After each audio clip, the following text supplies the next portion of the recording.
Racing fans, welcome back to our set just outside the winner's circle on this Hambletonian day. Dave Little with you, and I'm joined for our yearly State of the Meadowlands address. Of course, I'm joined by the track chairman and CEO, Mr. Jeff Gural. And Jeff, about 4 weeks ago, we were all up in Goshen to see you be inducted into the Hall of Fame. Must have been a great night for you. It was a great night because I started going to Goshen when I was in high school, or maybe early college, so never in a million years did I think I would end up in the Hall of Fame. So I love Goshen, and it's a real honor. Yeah, it certainly was a great night for you and a great night for everybody who was inducted. It was great to see, because clearly for you, it was something that was long overdue, given what you've given to the sport. I won't comment. Well, you certainly should, but congratulations on that. Now, you and your wife, Paula, are the owners of Alarage Farms, with one location in New York and one in Pennsylvania. How is the horse breeding business doing these days? You know, the horse breeding business is okay. It's not an easy business because, you know, things go wrong. Everybody thinks, you know, you breed a great mare to Muscle Hill or Walner and you get a beautiful horse. But like I was telling you earlier, I had two mares that were in foal to Walner, and when we rechecked them on July 1st, both of them had lost their babies. Right. So now they're empty, and I don't have two Walners to sell in 2 years. But you know, obviously it's an advantage to have a farm in New York and Pennsylvania. But truthfully, I use both of them as a place to go for. New York is really where I spent almost the entire pandemic, and my kids came, and you know, it's really a combination farm and second home. Pennsylvania is also a beautiful second home, but the casino is up there, so I spend a lot of time when I'm up there. So it's worked out good from a quality of life standpoint. I'm not sure the economics are that great. Truthfully, where I am in Pennsylvania, I could breed to New York stallions because I just have to drive down the hill to Right. Tioga, and I could breed. So I have a real advantage, but I have two houses that I like to go to, and my kids like to go. So. All right, now we want to talk about the state of racing. Governor Murphy and the members of the New Jersey State Legislature have gone to bat for harness racing, securing a yearly appropriation for not only our sport, but for thoroughbred racing as well. Where would we be without their help? Without Governor Murphy, we'd be in big trouble. Governor Christie made every effort to put us out of business, and Governor Murphy has done the exact opposite. And the legislature has also joined with him. Craig Coughlin has been great. The Senate leaders are great. So it's been a partnership. It's made a huge difference. Our purses are good. We were getting crushed. We couldn't compete. We were racing mediocre horses for mediocre purses, and we were hanging by a thread here without their help. Given the agricultural ripple effects, why do you think it is that the Christie administration wasn't as interested in seeing the harness racing business survive? I know exactly why it was.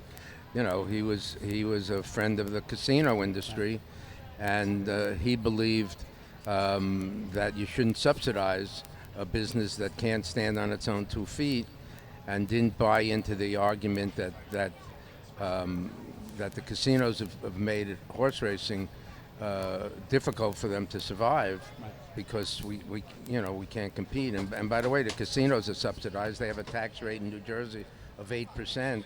In Pennsylvania, the tax rate's 55%. Right. In New York, it's 40%. So the biggest subsidy of all is to the casinos in New Jersey. But they create a lot of jobs also. It's the same argument. But thankfully, Governor Christie, look, I developed a friendship with him, and he didn't have to allow me to buy the place. He could have just said, forget it, Jeff. We decided to close it. We're going to sell it. Who knows why? So I have a good relationship with him, but he just had a pragmatic view that if a business can't survive on its own, it shouldn't exist. All right, well, we're going to continue our conversation with Jeff Gural after the post-parade for the upcoming race. We'll be right back after this. All right, we're back with Jeff Gural. And Jeff, I want to get right back into it. Taking advantage of your contacts, several weeks ago, With intervention from the New York Racing Association's TV department, we did a live 2-hour show for the Meadowlands Pace that was seen on Fox Sports 2. Is it your hope that the future sees the Meadowlands on live TV, not only on stakes nights, but every night that we have racing? Yeah, or at least for our championship meet. So I have reached out to my friends at NYRA to see if they would bring that subject up with the Fox Sports people, because, you know, there's not that much product programming in May, June, and July, as opposed to, you know, over the winter you have football, college basketball. So I'm hoping that we can. We'll see what kind of response we get. All right, now right here inside our main entrance is the #1 sports book in the country, the FanDuel Sportsbook. Could you have imagined this type of response, and how important is the sportsbook's success linked to the success of the racetrack? Directly, I believe it's the #1 sports book in the world. Oh, is that right? I think so.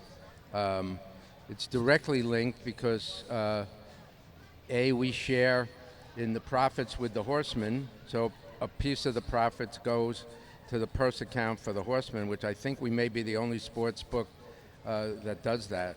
I think, and it helps me repay all the losses that I had for 5 or 6 years while we were trying to hang on. So it's been amazing how successful it's been, and you know, the football season is coming up, so plenty of action there.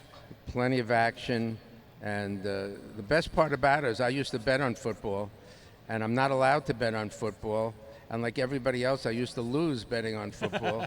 So now all I do is root for underdogs, and I have so much fun watching football now. I have nothing at stake, and by and large, most of the more underdogs win than favorites. So I have a great time. Yeah, that's probably why I lose too. Right. Yeah, you called for a meeting of the drivers to prevent so-called courtesy tucks on the track.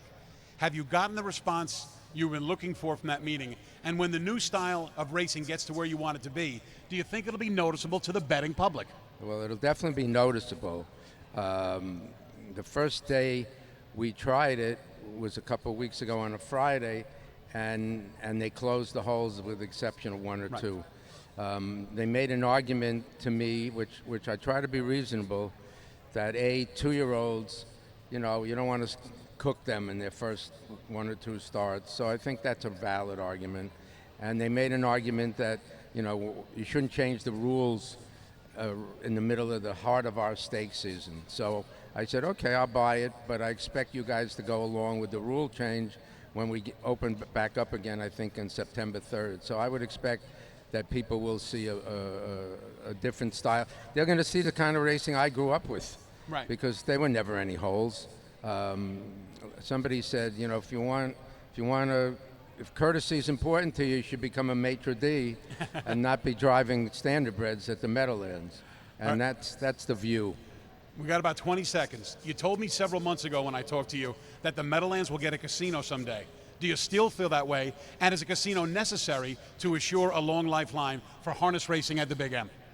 It's not as necessary as it once was, because sports betting, I believe that when the casinos open in New York City, which will be soon, another year or two, people living in New Jersey will say, why am I driving over to George Washington Bridge and paying $20 and sitting in traffic? I could go to the Meadowlands. So I'm just waiting for those downstate casinos to open in New York and see what the reaction is to people living in northern New Jersey. Always enlightening and always great to spend some time every year on Hambletonian Day with Jeff Gural. Jeff, thanks so much for spending a few minutes with us. Thanks, guys. Good luck. All right, have a great Hambletonian Day. It's now time for the 4th race. Here's Ken Warkentin.